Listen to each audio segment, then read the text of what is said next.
Hello, everyone. Let us learn how to create a pop-up text effect like Mr. Beast. First, select the text tool and write your text. Then, go to the Essential Graphics panel and change the font to Comica Axis, commonly used by Mr. Beast. If you don't have this font, search for it online and download it. Once the font is set, center the text using the alignment options. Adjust the length of the text layer to match the audio timing. Next, go to the Effect Controls panel and create a keyframe for scale with a value of 0. Move one frame ahead and change the scale to 120. Move another frame ahead and set the scale to 90.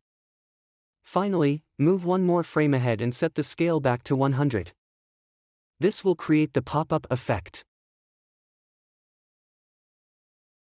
To duplicate the effect for more text, hold the Alt key and drag the text with your mouse to copy it. Ensure the new text is aligned properly by adjusting it in the Essential Graphics panel. That's it.